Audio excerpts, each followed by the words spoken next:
Hello, I have perfected Cleo on Steam by collecting all 24 achievements. This includes picking follow flowers, electrocuting myself over 20 times, cutting tufts of grass, and a few more we'll touch on a bit later. Welcome to my full review. Cleo: A Pirate's Tale is a single-player, top-down, retro story adventure game being solo developed and published by Christoph Schultz. I'm sorry if I butcher the name. Starting off with the settings, visually it's appealing and the page itself is incredibly simple to follow, as you'd expect from a game made up of only pixels. There are only two languages supported, English and German. While this is fine, I'd love to see a language pack for those non-native speakers. The volume section is nicely separated, no complaints. As for the keybinds, you're given a multiple choice list of picking what you'd prefer for each action. While I find the default setup quite nice, the option to rebind keys to my liking would have been preferred. There is controller support, however only for the Xbox layout. I couldn't figure out the difference between 2016 and 2020 aside from just making me feel old, but nothing seems to change. That being said, I have tested my other branded controllers and they all work perfectly fine. You're just stuck with the Xbox control scheme, which is really no biggie. It is also Steam Deck verified for you portable gamers. I would like to quickly mention, the user-defined tags label this as a point-and-click adventure game. While it is heavily inspired by such, it has modernized controls with no options to rebind or use mouse-only movements. Take that how you will.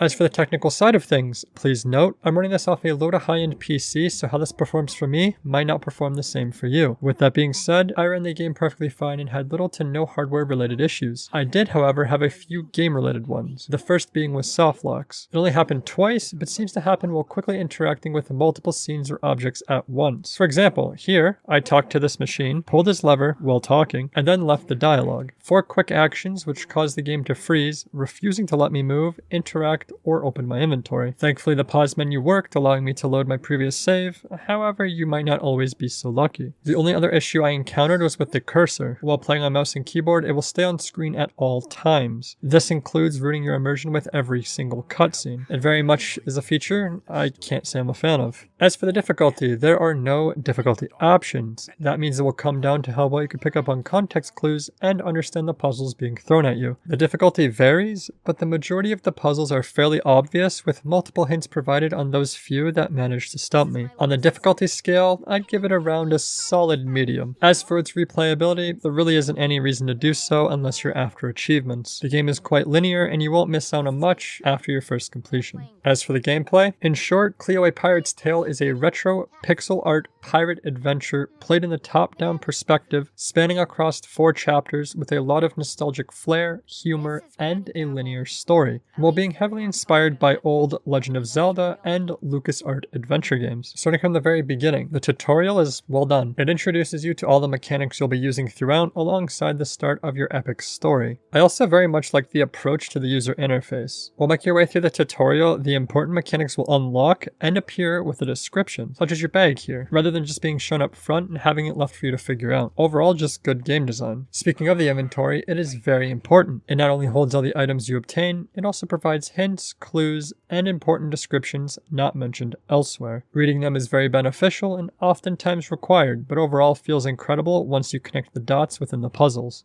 Right after you obtain your bag, you will encounter this fighting section where you must murder skeletons with your trusty cutlass. While it's a bit of silly fun, the combat feels great and you can even slice up the grass growing around. I loved this idea, which is why I was really disappointed to learn it was a one-and-done mechanic. It's never used again in the entire game. I just feel like there were many missed opportunities where a combat section could have added value, or at the very least been included in a possible side section. Anyways, as mentioned before, the puzzles vary in difficulty, with the majority of them being fetch quests, while the others are tied to quick side objectives, understanding what can or can't be used, and sometimes even minigames, which I'll touch on a bit later. My favorite puzzles of the game come with this cocktail butler. He's used quite a bit, and I found this to be such a unique way to introduce alcohol into a pirate game. Not only does his drinks provide unique magical powers, they all require special ingredients found in various ways, and they're all weirdly perfectly aligned with the story being told. Now, when you ultimately do get stuck on a puzzle, just remember your inventory will hold a lot of the answers, including a journal where you write down everything you've learned along the way. While there are vocal and visual clues given, once they are figured out, not all of them can be repeated, so you'll end up having to guess the next required move if you ever forget something or take a break. I just ended up replaying the chapter I couldn't remember because I'm just silly. I very much love the puzzles, and overall the pacing is incredibly well done. None are hard enough to make you pull hairs, nor are they easy enough to get bored. Which ties us in with the quests of the game. game, as after every important piece of information is learned, whether it be through a character or item pickup, you will see this book top left of your screen indicating you quickly wrote something down in your journal. Checking it will show whatever was just explained alongside a possible hint on what to do next. If you still can't figure it out, worst case scenario, you'll have to interact with every object possible, which you'll probably be doing anyway. The quests are very linear and story focused, with the idea of fetching something for somebody in hopes for another something that lets you do something for somebody, and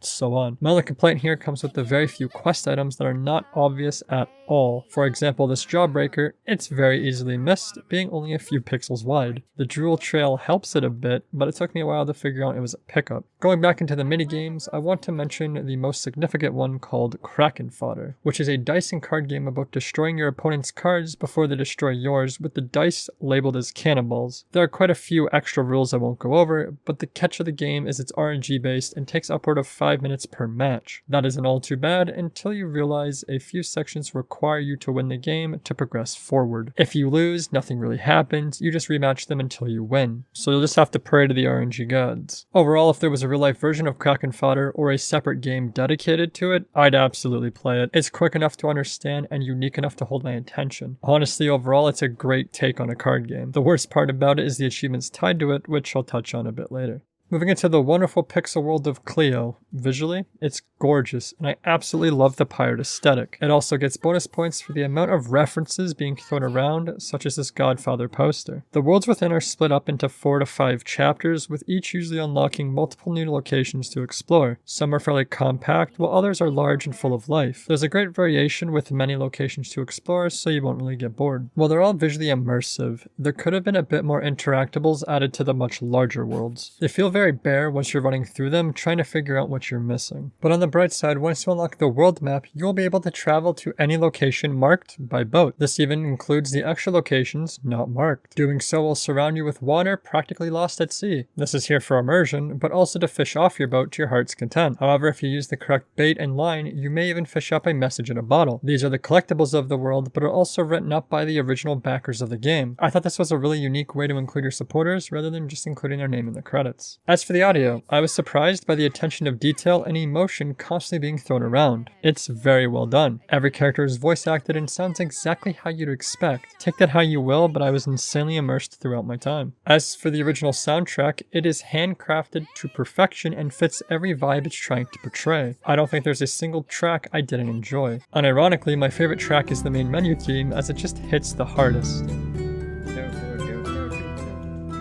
There's also a single track with lyrics, which caught me so off guard with how incredibly sad it was. I won't spoil it, but I enjoyed it very much. All in all, the only complaint I have here is if you're stuck in one location for far too long, the music can be quite repetitive, but thankfully it's not annoying enough to drive you bonkers. Hey, you've made it to the story section and my thoughts on it. I won't be covering the spoilers in depth, but if you'd like to avoid them, skip ahead to the positive and negative section below. Ready?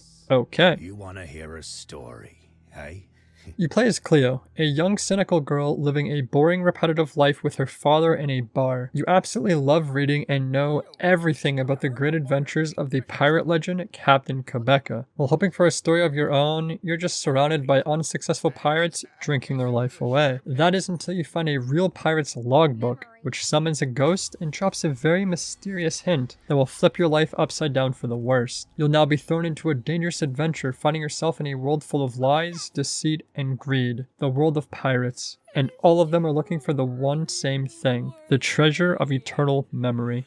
Now let's start with the obvious. The storytelling is very solid and an absolute delight to play through. It played with my emotions in a way I didn't expect, and that is commendable. The humor is very on par with the classic games it's being inspired by. A lot of the jokes might go over your head, which I can see some disliking, but I absolutely loved it all. One remarkable detail I wanted to mention is with these text options. While playing, you'll come across multiple choices, with one usually progressing the story. Instead of having to click the correct option to progress, if you go through all the extra dialogue, it will automatically go over to the last option you've not heard, continuing into the seamless story. Most games force you to click through all the options even after you've heard them. I cannot stress how insane that tiny detail is, and I really wish more games would do this. Now I want to quickly touch on the ending. Gameplay wise, it was very anticlimactic. It was nothing spectacular and made me want so much more from it. Story wise, however, it was wholesome and a very sweet note to end it on. As mentioned before, there are a total of 24 achievements, all of which took me 10 hours to obtain, with a single playthrough taking about half that. I will not be mentioning the ones handed to you just by playing, however let's start with the more missable ones, such as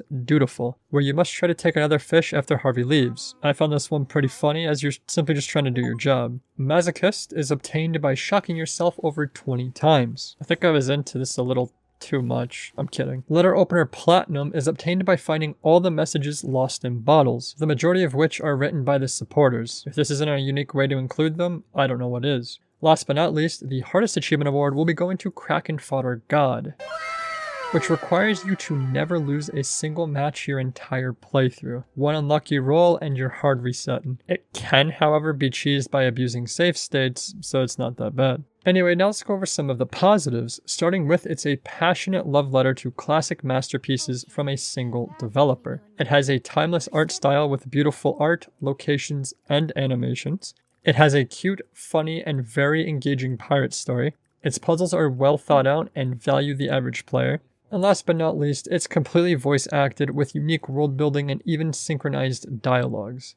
As for the negatives, there isn't all that much, aside from still having a few bugs and slight annoyances that can appear, and it doesn't offer replayability outside of any missed achievements. As for some neutrals, it's not a literal point-and-click adventure, which I can see some disliking, regardless of it being a great addition to one. And it's just fairly short. Even for a quick completion run, you will crave wanting more. Honestly, it isn't always a bad thing, it is what it is. In conclusion, Cleo is a humorous, pixel art pirate adventure with a lot of nostalgic flair while trying to modernize the classic 90s genre. But would I recommend it? Well, Cleo is currently available for 18 Canadian doll hairs or your regional equivalent on Steam or the Nintendo Switch storefront. Now, while I think Christoph truly deserves every single penny they can get, especially to create even more titles for us to cherish, there is no excuse for you to not pick this one up if it's on sale, especially if you're looking for a point-and-click-like adventure or it's piqued your interest in the past. You won't regret it, and I truly can't recommend it more. Cleo, A Pirate's Tale.